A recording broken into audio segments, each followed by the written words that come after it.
early morning desert Doppler, working around the clock so you can rest easy. The Outsiders continues. Once again, Chris Cuomo.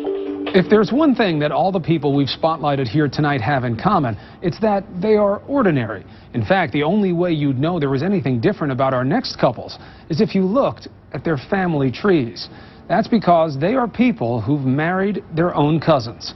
John Stossel returns with a story that could change the dynamic at your next family gathering.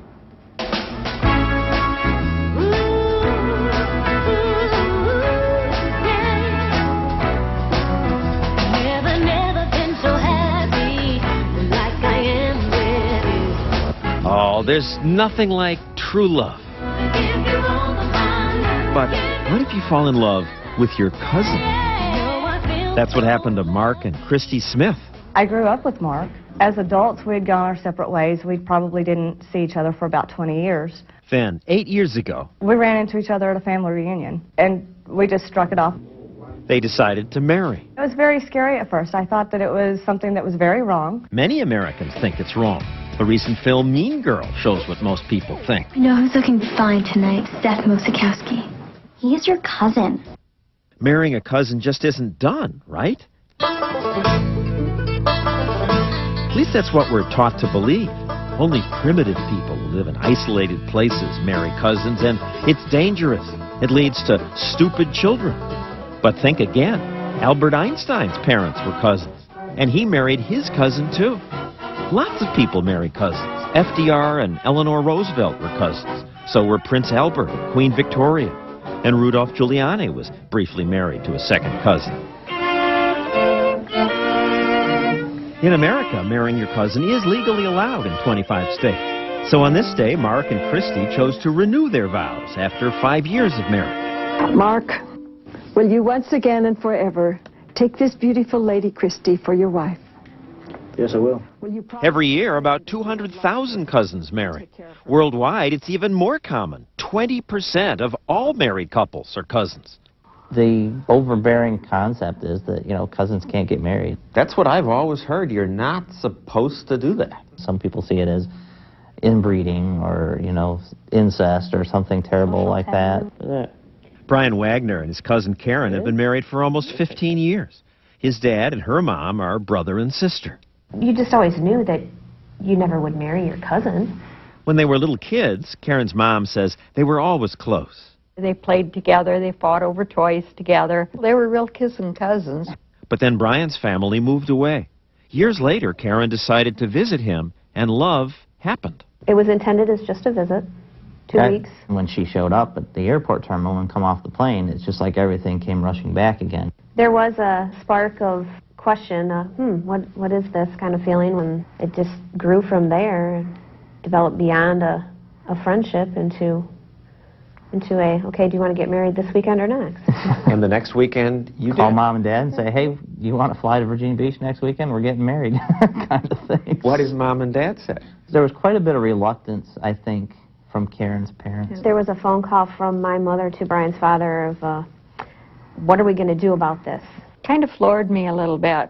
Long time no see. Karen and Brian's parents had a dilemma. We said, well, we've got a couple of choices. Either we can say, no, we don't want this to happen, which, it wasn't our choice that this is what they were going to do, but at the time, they're both over 21. I said, hey, we're not going to lose you. That's the last thing that you want to do, is to lose your kids. Pat did have one piece of advice for her daughter. You could divorce your husband, but you can't divorce the whole family. Your father-in-law and your mother-in-law would still be your aunt and uncle. When Brian and Karen got engaged, friends who had no idea that they were related began making comments about how much they looked alike. Any friends say, what? They do that? No way. That's not true. You can't do that. Karen and Brian were determined to get married, no matter what others thought. But their home state of Michigan is one of 25 states where marrying a cousin is against the law. A lot of these laws have been on the books forever, and they've just not gotten changed. The laws date back hundreds of years to the time when the Catholic Church campaigned against cousin marriages, because in the Bible, in Leviticus, it says, none of you shall approach to any that is near of kin. This plate didn't get clean. Karen and Brian plan to live in Virginia, where cousin marriage is allowed. Mark and Christy live in Nevada. Where you live now, it's illegal to marry your cousin. That's right. So, in 1999, they got married in Texas. Nobody said this is perverted. How can you do this? Oh, I got a few cousin jokes. You know, What are these jokes? Oh, you must be from Arkansas, or you know, you got to be a redneck if you marry your cousin. Why do people think that? It's just a social taboo. A taboo with biology behind it. Well, forget it. She's your cousin.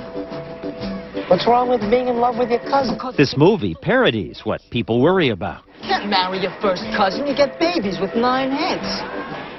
Many people think that married cousins would have children with birth defects, but a groundbreaking study funded by the National Society of Genetic Counselors revealed that many assumptions about cousin marriage are unfounded. Robin Bennett headed the study. The risks if you have a child with a cousin are about 2 to 3% above the average population's background risk to have a child with birth defects, mental retardation. So 2% more is a real risk. We didn't say that there wasn't a risk. We were saying that the risks are not as bad as people perceive. Other risk factors are higher, but we accept those. For example, age increases the risk. There's a 10% chance that a 41-year-old woman will give birth to kids with chromosomal defects. And if one parent has a genetic disease like Huntington's, they have a 50% chance of passing it on. You don't tell people with Huntington's maybe you shouldn't have children? No, we give them the risk, and some people choose to take that risk, some people don't. So what we advocate for is for cousins who are romantically involved to have genetic counseling before they're pregnant. Thank you, Lord. Brian and Karen went for counseling and were told in their case the risk of birth defects was low. They were told their kids might have asthma because asthma runs in the family. And they now have 2 healthy boys, both with asthma. The boys don't think twice about their parents being cousins. Brandon, shown here at age 12, is now 14. His brother Andrew is now 10. And both are at the top of their classes in school. Hi, Grandma! The rest of the family has come around, and now they say they couldn't be happier with how things have worked out. Karen and Brian say it may have been their family connection that led them to fall in love. She was beautiful, and we could communicate, and we had the same values as far as raising children. It's a match. You love me, though. I do.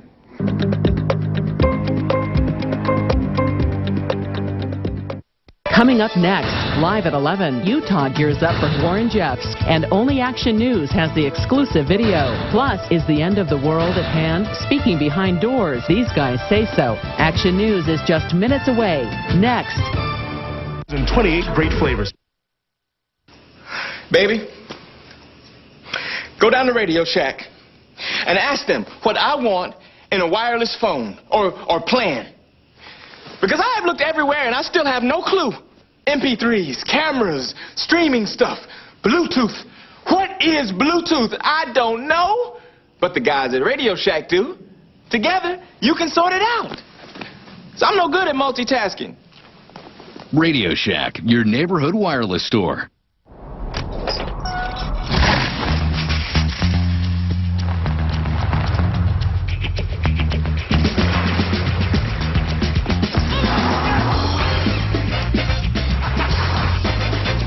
Introducing the all-new Hyundai Santa Fe with electronic stability control. Standard. Proof that even something with wheels can be sure-footed.